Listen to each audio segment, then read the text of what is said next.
Move my fam up at the Jets. Draft some key players in the set. Sauce of the blue cheese that ranch. I am a club member, you a guest. Speak of my name, better put respect. Step under me, that come right. Fuck who got now, oh who got up next? Yeah. Hey y'all, the prophet Charlie Black, a deadly combination. It's been long overdue, I know the streets been waiting. Which takes a lot of patience, cause you never rush break. This was for the record, but going down history in the making. Hey y'all, the prophet Charlie Black, a deadly combination. It's been long overdue, I know the streets been waiting. Which takes a lot of patience, cause you never rush break. This was for the record, but going down history in the making. The prophet, Charlie Black, Black prophet, that's a fact. Going down in history and it's a fact. It's a deadly combo, niggas know that. Prophet, that's a fact. Black prophet, on the bottom of the map. Atlanta, Georgia, Florida. We up in them waters, it's on, bruh. Black prophet, that's a fact. Deadly combination, y'all got it that. We ain't ready for that shit, Charlie Black. Let's give it to him, bro. Welcome. Black.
Should we do a review of last time or no?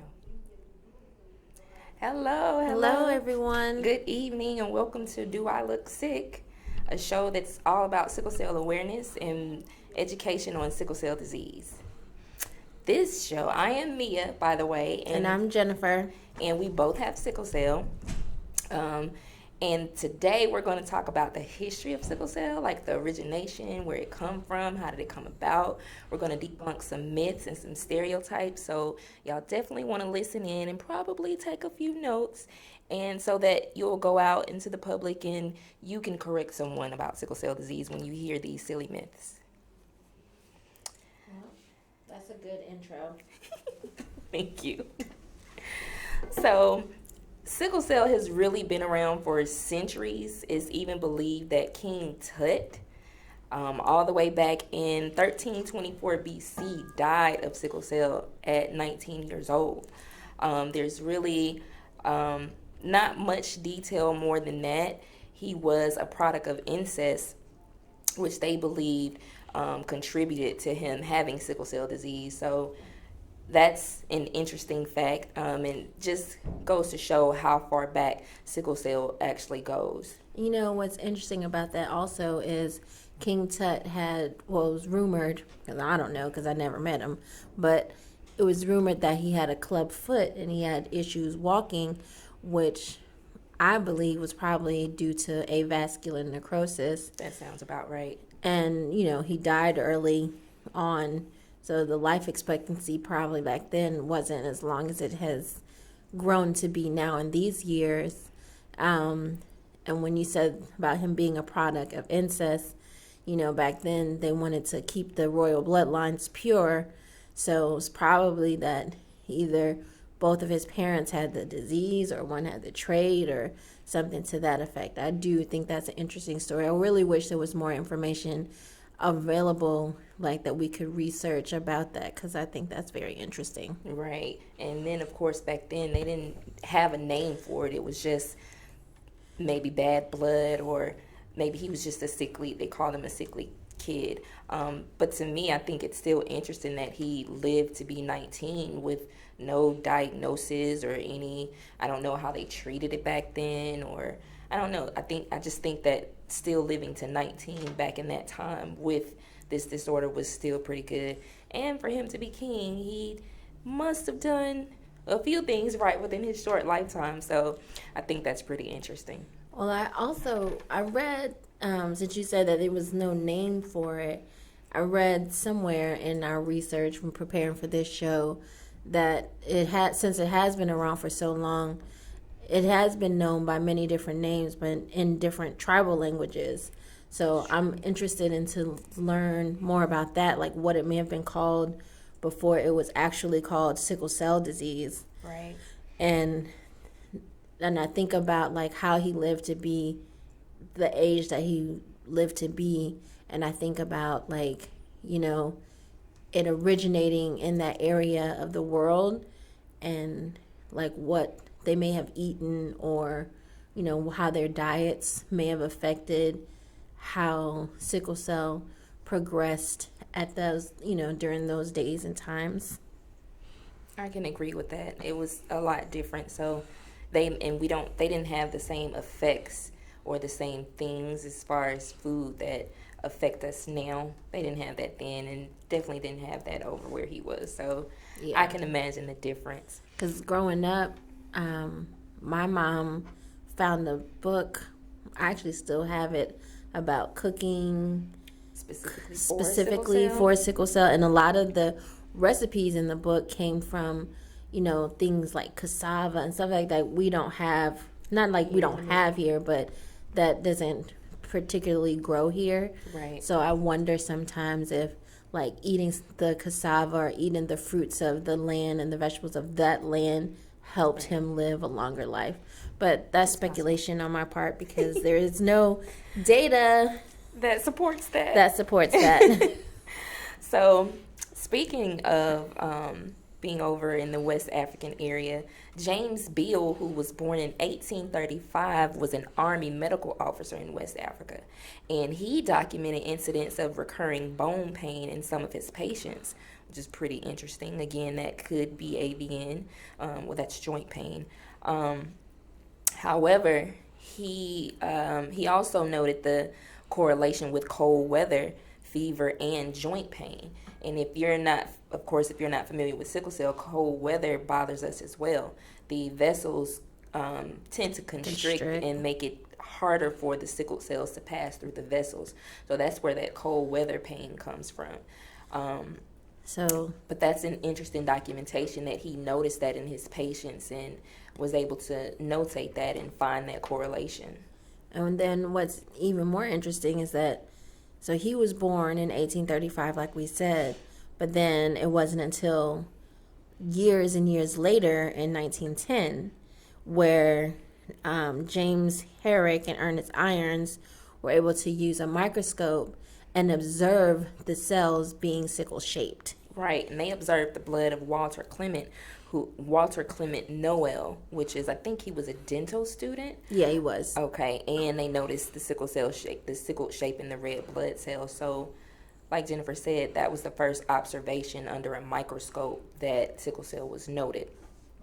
So that's interesting. We can see a little bit of progress, but it was still, slow progress. Yes, slow progress, but it's still there. It's still coming out. Even in the 1940s and 50s, the nature of the disease became clear. In 1949, 2 articles appeared independent of each other, and it showed conclusive evidence that sickle cell disease was inherited. So that means you have to get it from both parents. You're born with it. You don't catch it. We'll get into the myths and the stereotypes in a little bit. We'll go more into detail about that later. But one of the articles that was published by Dr. James Neal, who was the chairman and founder of the Department of Human Genetics at the University of Michigan.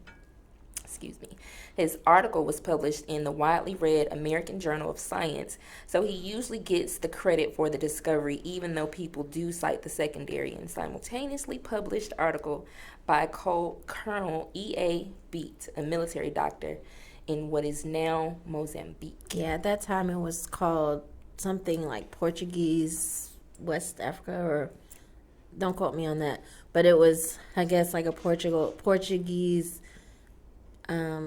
area of Africa. Okay. So, but now it is Mozambique. Okay.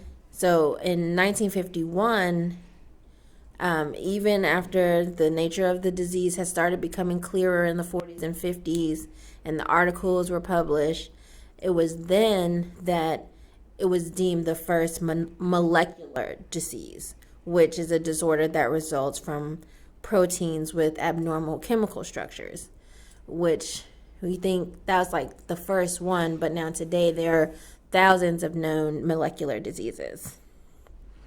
True.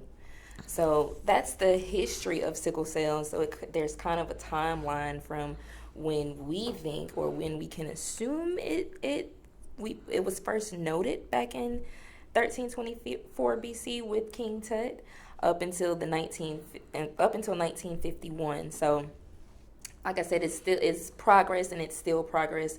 We're 36 and 37, and we're still learning things about the disease. There's still research being done about the disease, and it's forever growing. It's still so much knowledge out there that is to be learned about this disease. And I wonder, as we're talking about some of these doctors being in the military, I wonder if, I'm not in the military myself, but I wonder if the military has done their own independent studies. And, like we have all these different branches of the military, and if maybe they all have similar findings. Yeah. And like maybe if there was a way to combine those findings to even be more educated about the disease and trait and sickle cell trait and how it affects soldiers and sailors and their missions and things like that. Yeah, that would be interesting. I wouldn't even know how to go about suggesting that type of research be done. Yeah, because they're all independent of each other and they may not share information like that. That's disappointing. However, so talking about the origination of sickle cell, how did it come about? Well, it is a genetic mutation as a defense against malaria in the malaria-ridden areas. Now, people with the trait do have a higher immune to malaria, but people with the disease can be affected just as those without the disease. I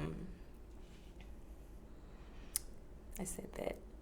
So yeah, it's like I said, it started out as a genetic mutation as a defense against malaria. So those people in those areas, they if they couldn't treat the malaria, of course, people died from it, whether they have sickle cell or not. But the trait, those with the trait were able to live a little bit longer or live easier and not be affected by malaria like other people would. So like I like to say, we're the first X-Men. Yes. The first mutants. And it originated in West Africa, where, of course, it has the highest prevalence of malaria. It is also present in lesser extent in India and the Mediterranean region. The DNA polymorphism of the beta S gene suggests that it arose from 5 separate mutations, 4 in Africa and 1 in India and the Middle East.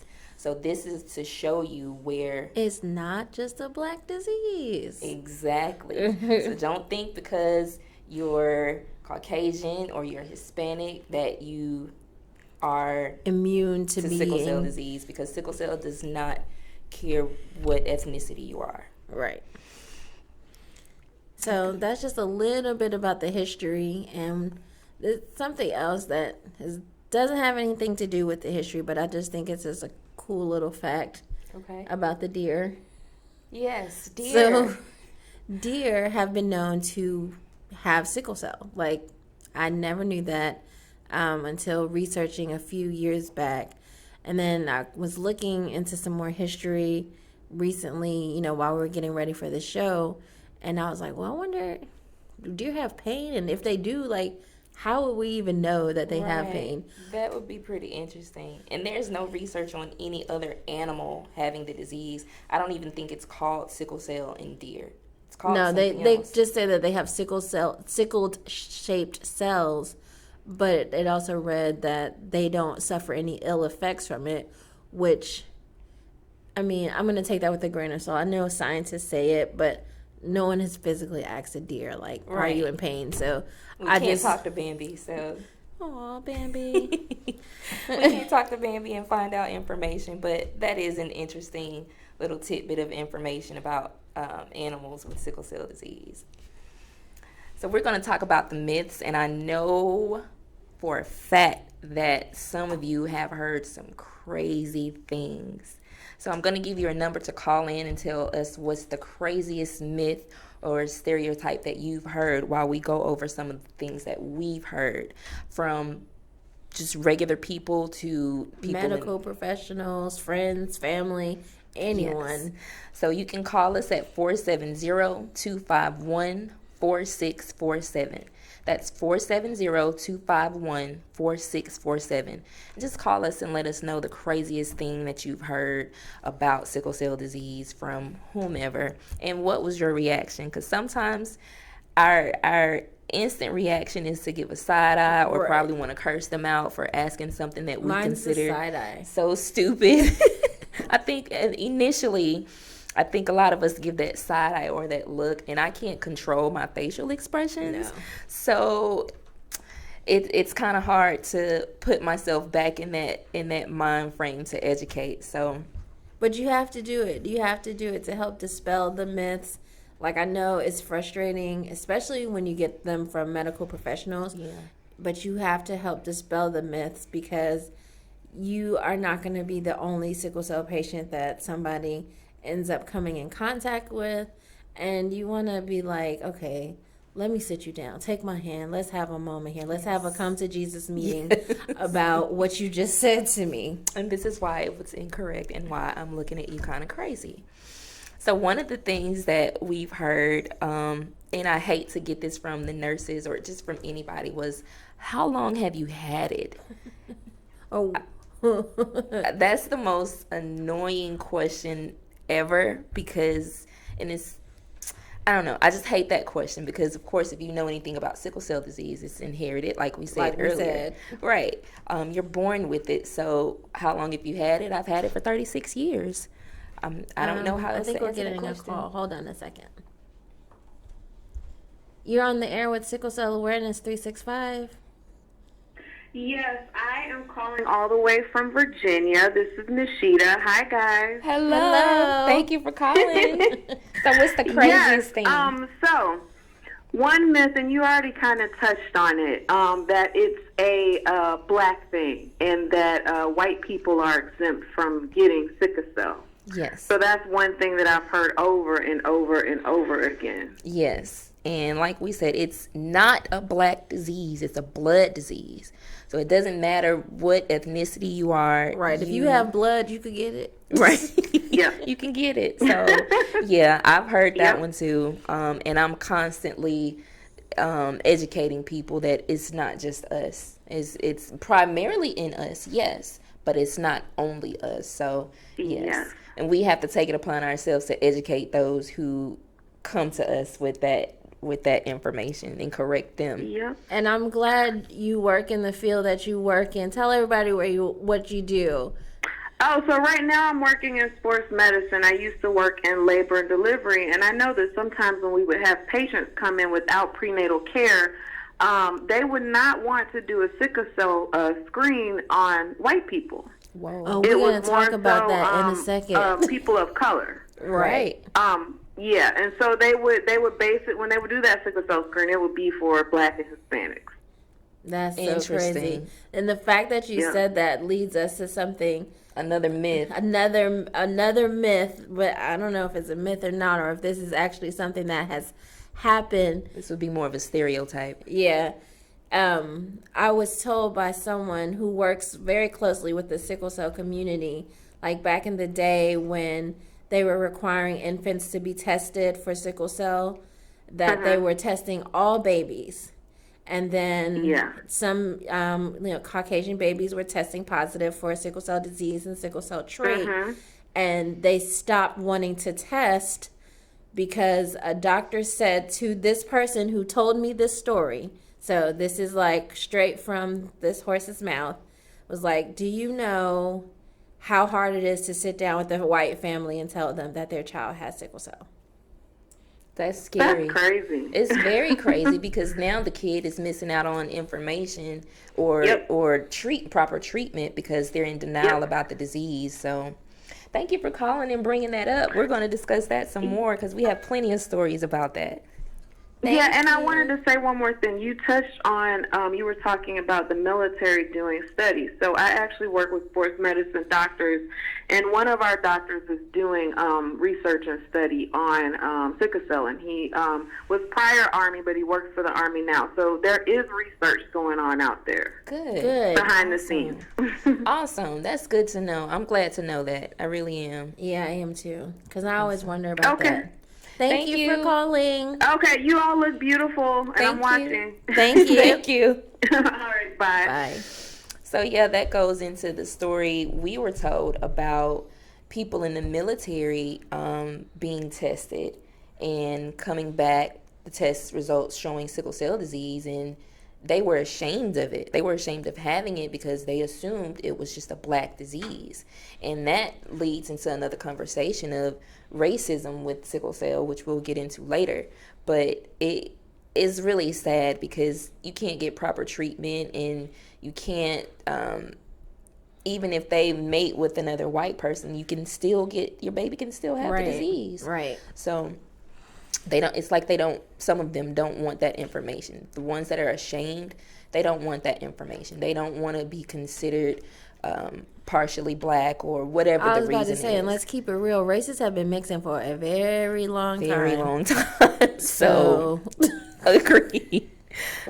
So it's really sad. I know white families, and I've seen Hispanic families that deal with, I know Hispanic families that deal with this. So and recently I saw a pair, I think, of Israeli sisters who were saying that when they go to the hospital, I can't remember what the hemoglobinopathy that they have. It's not like SS or SC or beta thal. It's one that I hadn't recently heard of, that they are treated as though they are not really in pain. So they have to fight through that too. So that's, I mean... Yeah, I really think they have another struggle when they go to the doctor about sickle cell. I think some of the doctors, and I've heard this from a white family, that some of the doctors look at them kind of crazy because they come in there and say they have sickle cell disease. You're on the air with Sickle Cell Awareness 365. Hello. My name is Amandre Smith. I don't know if this is like a question. I don't know if it's a question. Yeah, it's definitely a question. Okay. So I recently just met a patient with sickle cell, and he and his sister are both 41 years old. They just had a sickle cell crisis in their 41st year. Wow. Is that something that is seen predominantly throughout the sickle cell community? Is it something that is abnormal? Is it something that maybe a lot of black kids who didn't have or weren't afforded the opportunity to get a sickle cell test back then, should we go and maybe get tested now? Definitely think everyone should be tested again, because some people have been misdiagnosed. Yep. Some people may have had pain all their lives, and then they're like, oh, you have arthritis, or you have fibromyalgia, or you have something that maybe mimics the pain of sickle cell, and they never had an actual blood test done for sickle cell. So I would encourage everyone to get tested.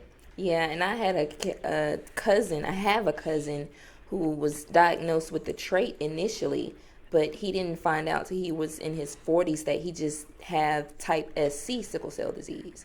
So he's gone all his life not dealing with any symptoms, but he's also been active his whole life. So it's part of that could be he didn't really feel any symptoms because he stayed active, or maybe his eating or his diet was in a way that didn't harm him and add to the effects of sickle cell.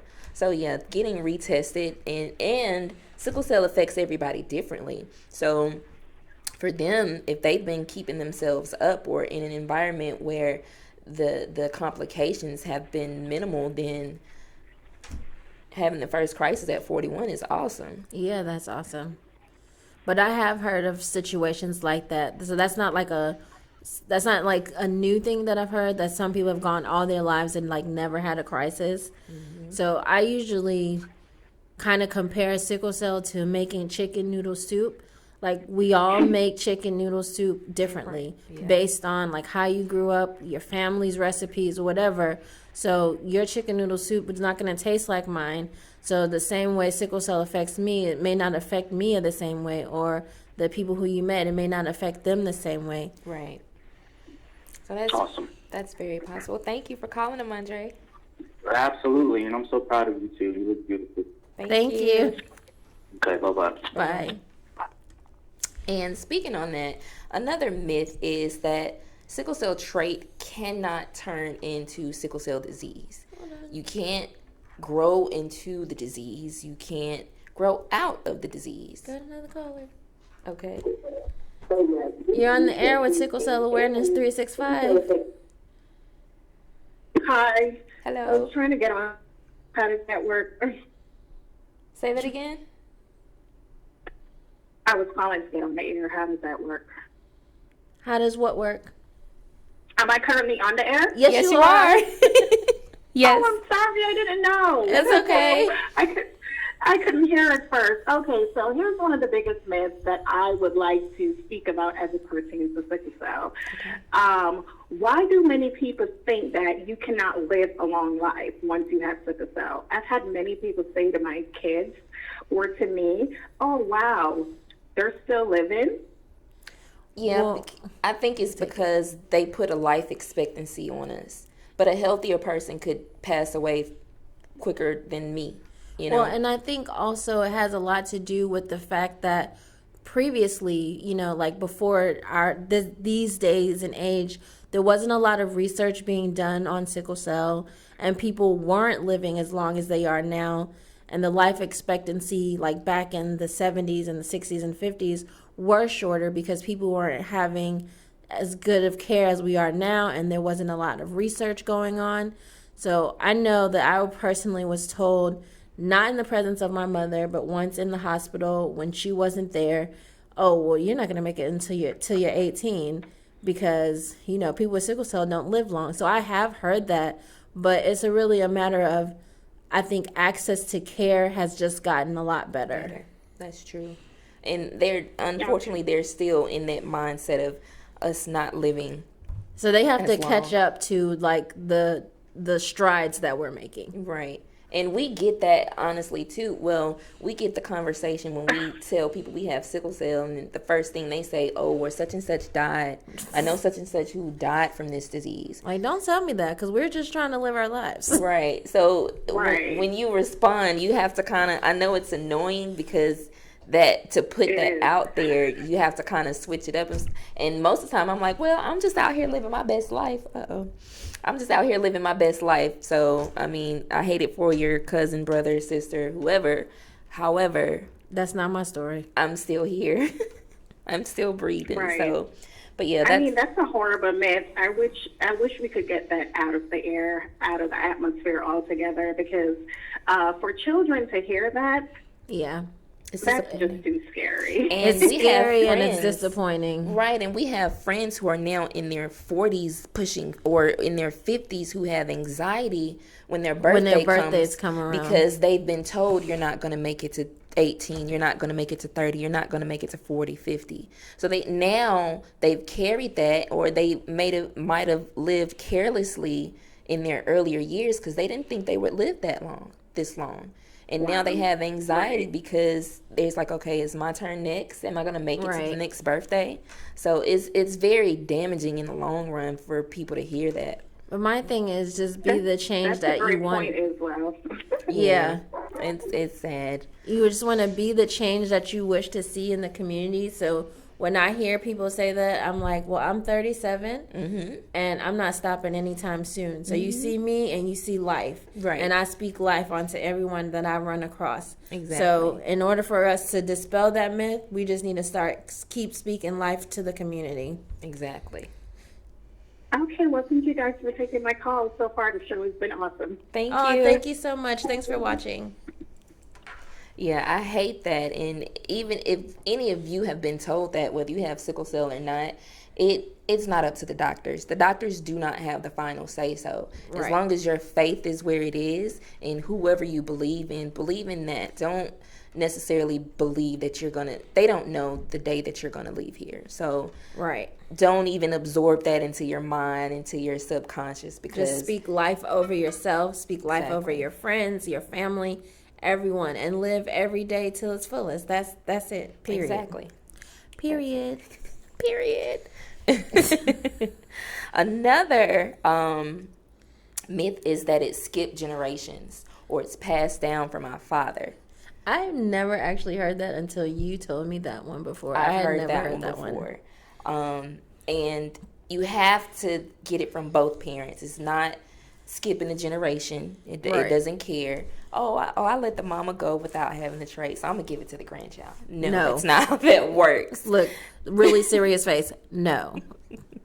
That's not how that works. It doesn't decide. You have to get it from both parents. That's the only way to get it. I really wish we had a graphic of a Punnett square because my mom and I were talking about this last night while we were going over the myths and things like that. And she was asking, like, what was the percentage of me being born with sickle cell? Right. And I was like, well, you had AS and my dad had AS, so I'm the lucky 1/4 chance. Right. I was like, but for every child we have the same percentage. It's not like if you have 4 kids, only one of them, you know what I Will mean? have Like it, each yeah. kid has the same percentage. And we'll go more deep in detail about that when we do the show talking about sickle cell trait. We can break down the percentage and And we can show you a nice little Punnett square because I'm a little bit nerdy. Right. So yeah, it doesn't pass. It's not passed down from your father, and it doesn't skip a generation. So keep that in mind. And here's another one that I've heard. Okay. That it's an STD. Yeah, so you can't get it by having sex with the person with sickle cell. You cannot get it from drinking. It's not communicable. Right. It's not like herpes. It's not like gonorrhea. It's none of those. Of course, your parents had to have sex for the child to have sickle cell disease. Right. However, it is not an STD. I would hate to hear that one. So that would probably get more than a side eye from me. I'm sorry. Right. And that another one is that we can't fly or travel. So I know a lot of people who have sickle cell who are afraid to fly because they've been told that I fly everywhere. I just do, extra fluids. Right. I get up and walk around when I can. I wear my my sad little compression socks. With anything with sickle cell disease, you just need preparation. So when we fly out, I know when I fly out, the day before I go and get my fluids to make sure that I'm hydrated. I even make sure that I carry an empty water bottle through airport security so that I can fill my water bottle up when I get inside the airport. Depending on my pain level, I may take medication before I get on the plane. Sometimes I do pre-medicate. Yeah, to me it just depends on how bad I'm already hurting. If I can thug it out a little bit, then I may not take anything. But and it also for me depends on how long the flight is. That's true too. So it just takes preparation. Don't let sickle cell limit you from anything that you want to do. You just need a plan in preparation to do the things that you want to do. Because it If is you wanna also travel, a myth go. that we cannot live fulfilling lives. That is a myth. Because we are living fulfilling lives at the moment. And we see doctors, we see lawyers, we see entertainers. We see it all. All these people with sickle cell just living their best life. Their best life with sickle cell. So, what's another one? It's not contagious. Oh, there was another one that I used to get. So I used to be a lot heavier than I am now. I was maybe at my most, it was 250 pounds. And even as a high school kid, I was heavy. And at camp, I would get the comments, oh, well, you must be healthy for a person dealing with sickle cell because you're not as skinny as the rest of them. And I honestly didn't know how to take that then. I don't even know how to take it now. Now that I'm older, it's like, just because I was a little big, a little chunky, doesn't mean I was healthier. Right. So, yes, I had less episodes when I was younger as a kid. However, me being a little chunky and I'm healthier because I'm chunky, that it didn't make sense to me then, and it still doesn't make sense to me now. No. We come in all sizes, shapes, big, right? Big, little, tall. It doesn't matter. Like sickle cell doesn't care. So, what else did we have?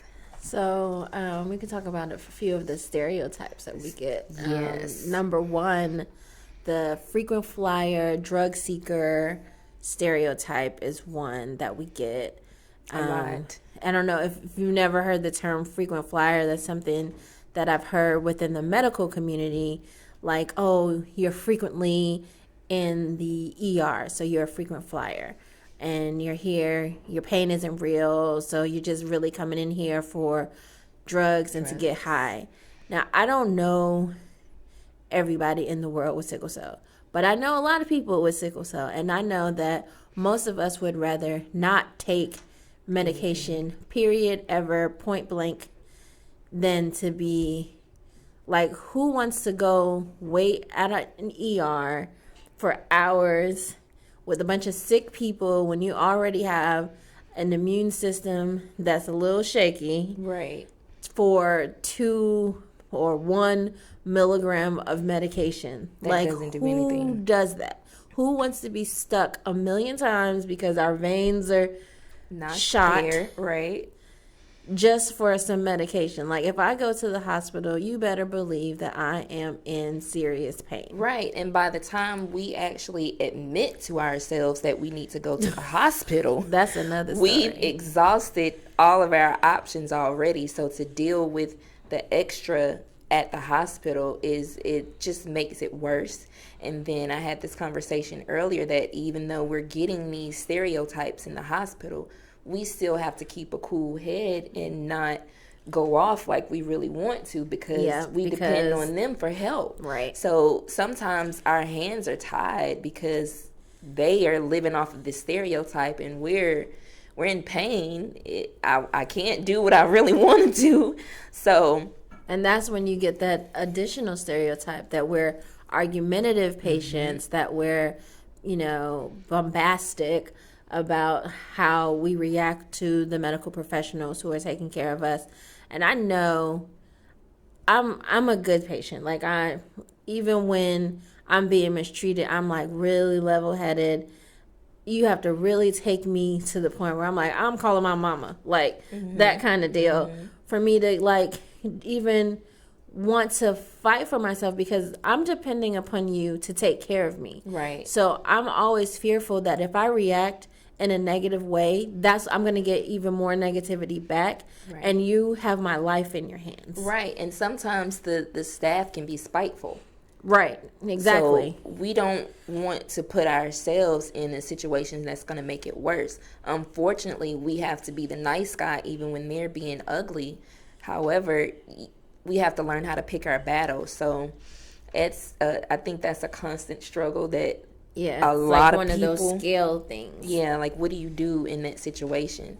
And it's really hard to keep a cool head when you're getting thrown all this mess from people who are supposed to help you. It's really discouraging. And I don't want to necessarily say that everyone's like that, because that's not the case either. That's stereotypical to say that, every time you go to the hospital, you're going to have a bad situation, you're going to have a bad experience. Because I've had some really great experiences at the hospital, like some really caring nurses. Yeah. And I've had nurses who have never, ever had sickle cell patients before. Mm-hmm. And then I've had nurses who have had argumentative patients before. So sometimes you're like, you may have been their second sickle cell patient, and their first one, it was traumatic for them also. Right. So sometimes you have to think about where they're coming from. also in trying to meet them in the middle and educate them along the way. Because I've had some really, really wonderful nurses who have done everything in their power to make me comfortable, take care of me, make sure that I didn't want for anything. Right. So, I always want to give my credit where it's due, Right. and not be like, okay, well, everyone is all bad. Right. And another stereotype is that maybe sometimes our pain is in our head. That's not the case. Our pain is very real. Even if I want to sit here and say, oh, I'm not really hurting. My legs don't hurt that bad. My back doesn't hurt that bad. Sickle cell is like, listen, it's knocking. Excuse me. Hello, right? I'm it here. wants some attention. So Baby it's me, not just in coddle our me. head. We can't think our pain away. We can't. Yes, I believe in prayer, but it takes more than prayer to receive a healing with sickle cell, or to receive some type of relief when in pain with sickle cell disease. So it's not something we're making up. Yeah, like when he just said that you can't pray it away. And I know that like people who are deeply religious are like, just, pray and everything will be good and stuff. And I do believe that to an extent, like prayer calms your mind. Yes. It clears your mind.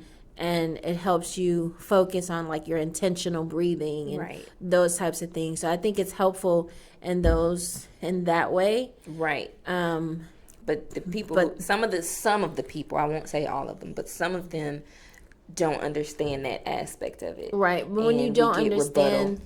it is also because you don't understand the pain because you aren't living it. Exactly. So, like, people have sometimes asked me, like, what does it feel like? And that's always like a hard question for me to answer because one, it's not always the same. Exactly. And two, sometimes it's like it takes my breath away.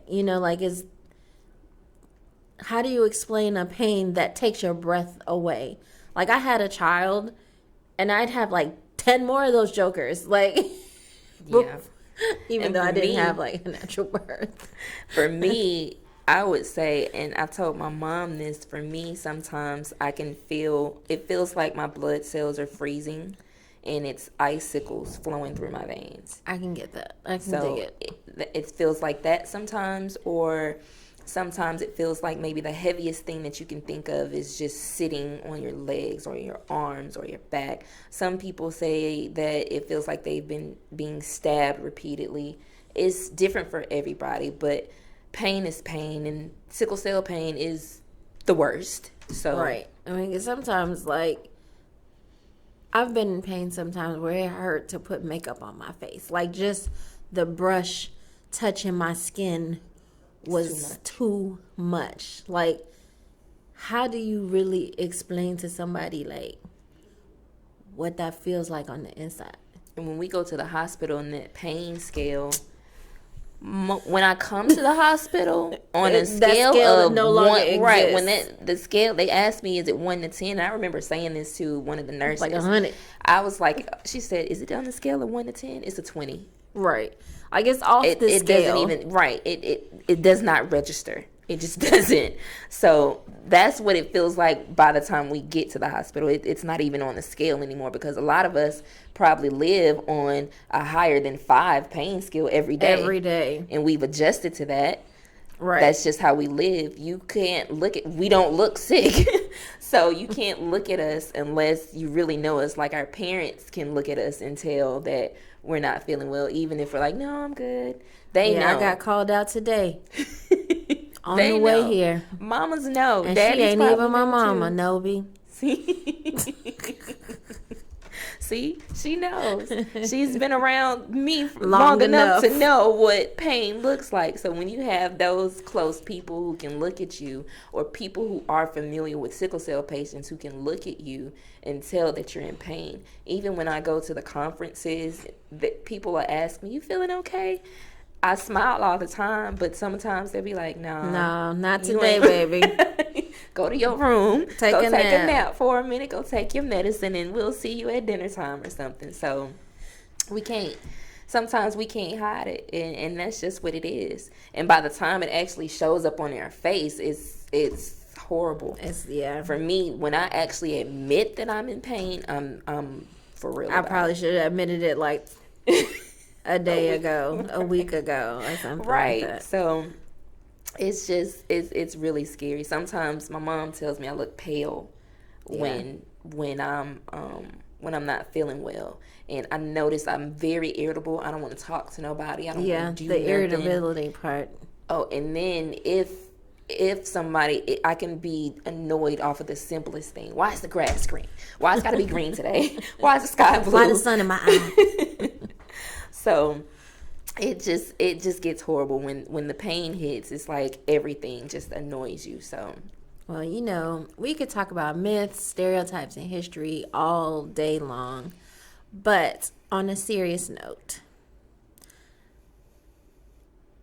since our last show, we've lost one of our Facebook friends, blood brother, warrior brothers, and we wanted to take a moment to honor him. Yes. So his name was Elijah Powell, and he was 25 years old. His dream was to go to Morehouse, and he accomplished that.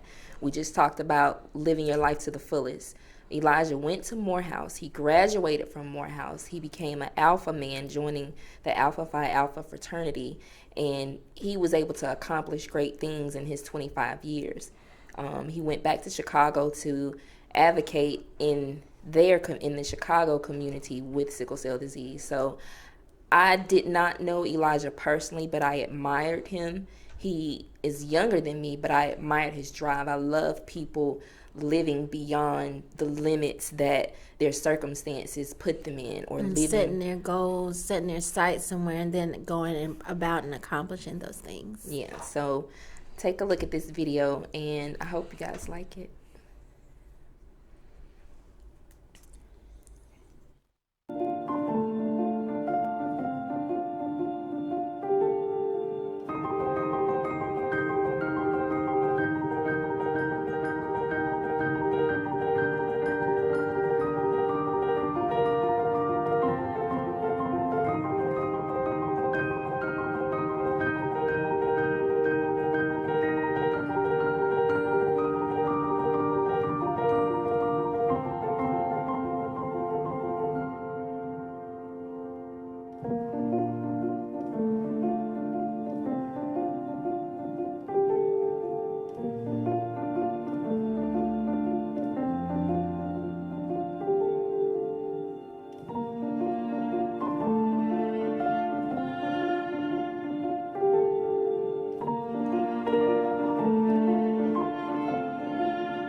So please keep the Powell family in your prayers. They definitely need it right now. Also, we want to just keep the family of the Bryant family, as well as all those who were impacted by the helicopter crash yesterday morning. I just cannot imagine losing more than one person at a time in my family. It's just sad, but let's keep them in our prayers, keep positive vibes going to them, because they're definitely going to need it. So hope you guys come back on February 10th. We have a Valentine's special show where we'll get into dating and sex with sickle cell. So y'all don't want to miss that one. We'll see y'all later. Guys.